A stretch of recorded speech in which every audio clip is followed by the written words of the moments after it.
I'm Aaron from PhoneDog.com, and sometimes when you're out of the office while you're traveling for work, you get some surprises when you get back. And I'm not just talking about crazy bills and pranks that my office mates throw on me. I'm talking about new devices in the office. This is a Samsung Galaxy Note 10.1. It was announced a couple of weeks ago, came while I was in Berlin covering the IFA events and the pre-briefs as a result. Let's take a look in the full unboxing. But first, special thanks to Best Buy Mobile for hooking us up with tablets, phones, and more for use in our One Paw Bandit giveaway game. When you walk into Best Buy Mobile to get a tablet, a phone, whatever the case may be, you'll walk out working. They'll help you set up your email, your web, your contacts, your settings, and more. So when you walk out the door with your new toy, you're good to go. Let's take a look. Is the Note 10.1 and its S Pen all it's hyped up to be? We'll find out in the unboxing, which starts right now. Look what we have here. This was waiting for me when I got back after my long couple of weeks of travel. The Galaxy Note 10.1 is finally in the PhoneDog offices. Now, this is obviously a Wi-Fi version, and it's the 16 gigabyte version, but it's available now at 16 gigabytes,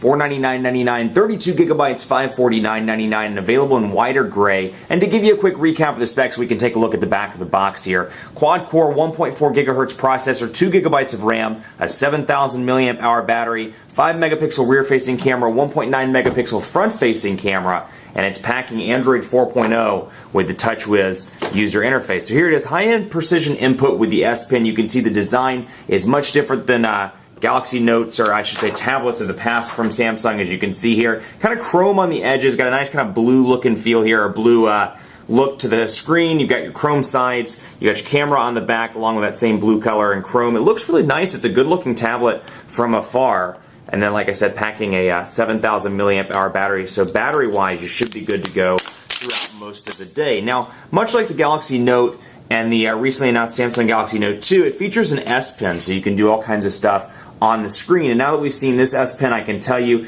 it's a little bit more similar to the one that comes on the Galaxy Note 2. Now, out of the box, you get a couple of things. Galaxy Note 10.1, your instruction manuals. I won't spend too much time on that. Media hub, health, safety, and warranty. You get your USB cable, get an AC adapter module, and then, of course, you have your US prong here, which slides right down in there, and then gives you this Samsung USB dongle, so you can plug in your USB cable. And, of course, it is a proprietary input down here at the bottom, no micro USB or anything like that. But this is the Galaxy Note 10.1, so I'm going to get this stuff out of the way, and we're going to focus a little bit on the device. Up here you can see an infrared port, you've got a micro SD card slot, your power button, your volume rocker, and a headphone jack. I believe it just said that, but we'll say it again. You know what? It's Monday, and so we can say things twice. That's what you do on Mondays, guys. 10.1 inch display, obviously, and I'm going to get some of these stickers off while we're powering it on. And of course, I have my S Pen right here. So Galaxy Note 10.1 powering up right now. I love the idea of the S Pen. I will say that, you know, I carried the Galaxy Note for 30 days as part of my 30-day challenges that I do on the site, and about 15 days into the challenge, I was like, you know what, this is pretty useful for taking notes during meetings, or if you're in classes, you're in college, it could be great for that as well. Now on a phone, the functionality is obviously reduced because of the screen size, but when you get into something like 10.1 inches, it can be really useful. Now, another thing this offers is what they call true multitasking, where you can do some things on the display on top of other things also on the display. So here's your home screen, device successfully updated, we'll hit OK. And some things I like, you know, I'm going to go over some things that I absolutely love about Samsung's tablet offerings. This is one big one for me, the fact that it's got the screen capture button right here. So when I want to capture the screen, it's that easy. I can capture a screenshot, send it off, so if I'm looking at something, I can capture it, draw some notes, send it off to somebody, and say, hey, be sure to check this out. So we'll come down here, and these are the things that you can do as multitasking while you're on the device. So let's say, you know, you're in the middle of the applications drawer here, you're kind of looking through and seeing what comes pre-installed, which while we're here, we should probably take a look at that. All Share Play, Barnes & Noble Nook, Crayon Physics. Of course, this is a Wi-Fi version, so no carrier installed bloatware, but what you do get is some Samsung stuff. Netflix, you got your Google Play, functionality there. PS Touch, S Note, of course, got your S Planner, S Voice as well, and then I can scroll over and see that I've got textbooks, Video Maker, Video Player, and of course Galaxy Note screensaver as well. So widgets over here. So very similar look and feel to what you would expect from a Samsung mobile product in terms of the user interface. Very similar to the Galaxy S3, very similar to the Galaxy Note 2 with that new version of TouchWiz user interface. But let's say, you know, you're in the middle of this, and let's just do, for example, you know, let's say you're in the gallery. Here in the gallery, you're taking a look at this kind of stuff, and then all of a sudden you're like, you know what, I need to check my email, or I need to do an S Note. I can click down here on S Note, it'll pop up top, and I can say, call John reissue with phone.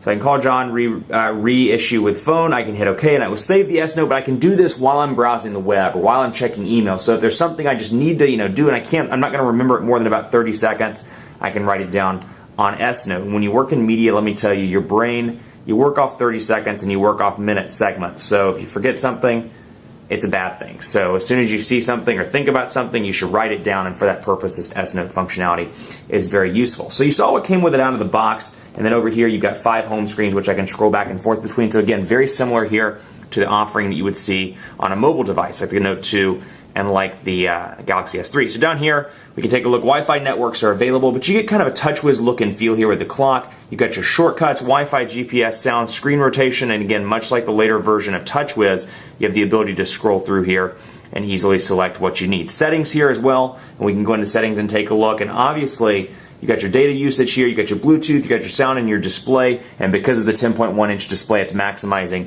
screen real estate here. So we can go to wallpaper, motion, power saving, and more, and you can see that the settings are pretty similar across the board. Let's take a look, for example, because like I said, this thing is designed around multitasking, or so Samsung says they want this thing to be designed around multitasking. Another great feature is this multi-screen feature up at the top. So I can click this, I can open up other things that take advantage of the multi-feature functionality. So email, for example, and it will split the screen where I can access the web browser and email. And then when I'm done with this one, I can exit out and go from there and then set up email. Same thing over here. Once everything was configured, I could use multi-screen, switch over to the gallery. So again, it's all about multitasking here, and you can take advantage of that on the Galaxy Note 10.1. Another thing, let's take a look at S Note here, because it's functionality very similar to, again, what's in the Galaxy Note with Android 4.0, also known as Ice Cream Sandwich, and the Galaxy Note 2 as well with Jelly Bean. So we'll load up Note right now, and you can take a look here. Again, we can draw, take notes, and again, similar functionality here with the function features, the shape match, so I can go over here and do the circular shape match stuff, triangle shape match, much like I did on the Note with the premium suite software upgrade that we saw a few months back in San Francisco. So S Note here, and then of course multi-screen as well. Like I said, I can go over to Internet Video Player, Polaris Office, I can switch like this back to the gallery, and then I can access this from this side of the screen, which I think is pretty cool. So again, screenshots here, we'll disable motion. We're going to go ahead and cancel this one out. And you can see here again, you can take advantage of, let me make sure here. Let's see if we can do this. Let's edit this. See what we can do here in terms of editing.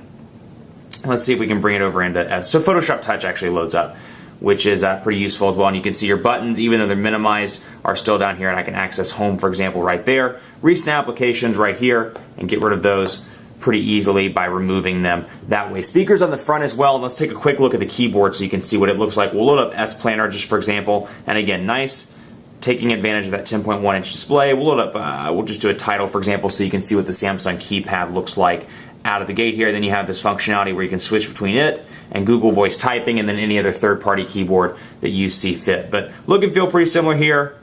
HY, and I started to do the swipe motion that I'm used to on Samsung, but let's say, hey there, just for example, pretty easy to type on, nice large keys, and they're separated with some space. Keep it locked on PhoneDog.com for continuing coverage of the Samsung Galaxy Note 10.1, the much improved S Pen, the new multitasking features, and the functionality of the S Pen on the Galaxy Note 10.1. Be sure to like us on Facebook as well, Facebook.com/PhoneDog. We're doing the greatest tech giveaway ever too, and the first drawing starts tomorrow, Tuesday night at 6 p.m. Eastern, 3 p.m. Pacific, so be sure to check that out. Follow me on Twitter as well. Let me know what you think of tablets in general, the Note 10.1. Is it all it lives up to be? Is it not the greatest in the world? I'd love to hear from you. PhoneDog_Aaron on Twitter, Facebook, Facebook.com/PhoneDogAB. Thanks so much for watching. Keep it locked for continuing coverage as we do a review and a bunch of dogfights between this and high-end contenders on the market. We'll see you next time.